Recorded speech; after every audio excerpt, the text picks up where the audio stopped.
ਜ਼ਿਮੀਂਦਾਰ ਬੰਦੇ ਵਾਸਤੇ ਹੁਣ ਜਿਹੜੀ ਫਸਲ ਲਾਓ अच्छा ਉਹ 'ਚ ਜਨਾਬ ਜ਼ਲਾਲਤ ਸ਼ੁਰੂ ਹੋ ਜਾਂਦੀ ਹੈ।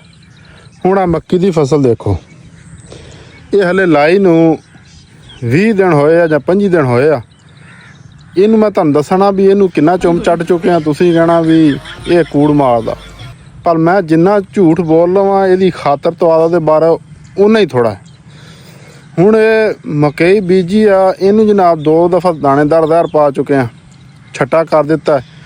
ਉੱਤੋਂ ਜਨਾਬ ਇਹਨੂੰ 2 ਦਫਾ ਹੁਣ ਸਪਰੇਅ ਕਰ ਚੁੱਕੇ ਆ, ਤੇ ਦਿਹਾੜੇ ਹਫਤੇ 3 ਹੋਏ ਨੇ। 3 ਹਫ਼ਤਿਆਂ 'ਚ 2 ਦਫਾ ਇਹਨੂੰ ਗੰਦ ਵਾਲੀ ਸਪਰੇਅ ਮਾਰ ਚੁੱਕੇ ਆ, ਤੇ 2 ਦਫਾ ਆ ਫੇਰ ਪੀਲੀ ਹੋਈ ਖਲੋਤੀ ਆ ਕੀੜੀ ਵਾਲੀ ਸਪਰੇਅ ਇਹਨੂੰ ਟਪਾ ਚੁੱਕੇ ਆ। 2 ਭਰਾ ਵਾਂ ਅਸੀਂ, ਟੈਂਕੀਆਂ ਪਾ ਕੇ ਆ ਜਾਂਦੇ ਆ, ਇੱਕ ਗੰਦ ਵਾਲੀ ਕੀਤੀ ਹੁੰਦਾ ਤੇ ਦੂਜਾ ਪਿੱਛੇ ਦੂਜੀ। ਤੇ ਆ ਨਾਲ 2 ਘਰ ਸਾਡੇ ਚਾਚੇ ਦੇ ਨੇ, ਤੇ ਜੋ ਦੇਖਦਾ ਭਤੀਜਾ ਟੈਂਕੀਆਂ ਪਾ ਕੇ ਮੱਕੀ ਨੂੰ ਜੁੜ ਗਏ ਨੇ, ਤੇ ਚਾਚਾ ਵੀ ਟੈਂਕੀ ਪਾ ਕੇ ਆ ਜਾਂਦਾ। ਭਾਈ ਤੇ ਅੱਜ ਵੀ ਫਿਰਦਾ ਉਹ ਸਾਹਮਣੇ, ਤੇ ਫਿਰਦਾ ਬਾਜਰੇ 'ਚ ਆਉਣਾ ਉਹਨੇ ਮੱਕੀ 'ਚ ਹੀ ਆ, ਮਕਾਉਣਾ ਕੰਮ ਮੱਕੀ 'ਚ ਹੀ ਆ। ਤੇ ਇਹ ਫਸਲ ਸਾਉਣ ਭਾਦੋ ਦੇ ਮੌਸਮ 'ਚ ਜ਼ਿਮੀਂਦਾਰ ਜਿਹੜਾ ਨਾ ਇਹ 'ਚ ਹੀ ਗੁਜ਼ਾਰ ਦਿੰਦਾ ਹੈ। ਸਾਉਣ ਭਾਦੋ 'ਚ ਤੇ ਇਹ ਵੀ ਨਹੀਂ ਪਤਾ ਲੱਗਦਾ ਵਿਹਲੇ ਬੈਠਿਆਂ ਨੂੰ ਪਸੀਨਾ ਕਿਹੜੇ ਪਾਸੋਂ ਨਿਕਲਦਾ ਪਿਆ। ਤੇ ਅਸੀਂ ਜਨਾਬ ਇਹ ਹਬਸ ਦੇ ਵਿੱਚ ਟੈਂਕੀਆਂ ਪਾ ਕੇ ਇਹਦੇ ਵਿੱਚ ਰਹੀਦਾ। ਤੇ ਹੁਣ ਦੇਖਣ ਵਾਲਿਆਂ ਨੇ ਦੇਖਣਾ ਹੋਣਾ, ਕਹਿਣਾ ਲੈ ਚੌਧਰੀ ਗੱਲਾਂ ਹੀ ਗੱਲਾਂ ਨੇ, ਇਹਨੂੰ ਕੁਛ ਪਾ ਤੇ ਟੁਰੇ।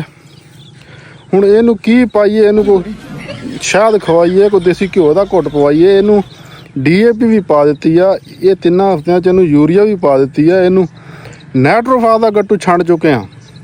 ਤੇ ਜ਼ਬੋ ਜਿਹੜੀ ਹੁੰਦੀ ਆ ਦਾਣੇਦਾਰ ਕੀ ਕਹਿੰਦੇ ਚਿੱਟੀ ਖਾਦ ਜਿਹੜੀ ਆ ਸਰਸਬਜ਼ ਕੈਨ, ਅੱਧਾ ਪੌਣਾ ਗੱਟੂ ਕਿੱਲੇ ਨੂੰ ਉਹ ਵੀ ਠੋਕ ਚੁੱਕੇ ਆ। ਹੋਰ ਹੁਣ ਦੱਸੋ ਹੁਣ ਕੀ ਕਰੀਏ ਇਹਨੂੰ। ਤੇ ਇਹ ਜਨਾਬ ਫੇਰ ਪੀਲੀ ਦੀ ਪੀਲੀ ਆ, ਇਹ ਸਮਝ ਤੋਂ ਬਾਹਰ ਆ। ਆਹ ਵੇਖੋ ਇਹਦਾ ਰੰਗ।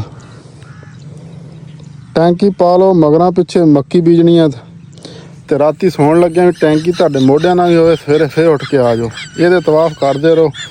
ਇਹ ਸੌਖੀ ਸਿੱਧੀ ਹੁੰਦੀ ਕੋਈ ਨਹੀਂ।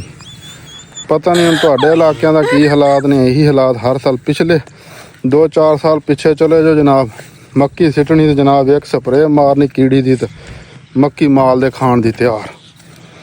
ਹੁਣ ਜ਼ਿਮੀਂਦਾਰ ਉਹ ਪੁਰਾਣਾ ਕੋਈ ਨਹੀਂ ਰਹਿ ਗਿਆ, ਜਾਂ ਸਪਰੇਆਂ ਖਤਮ ਕੀਤੀ ਜਾਂਦੇ, ਪਾਣੀ ਠੋਕ ਠੋਕ ਦਿੱਤੀ ਜਾਂਦੇ ਜ਼ਿਮੀਂਦਾਰਾਂ ਨੂੰ ਵੀ ਫੇਰ ਹੀ ਆਓ ਟੈਂਕੀ ਪਾ ਅੱਲਾ ਬਿਹਤਰ ਜਾਣਦਾ।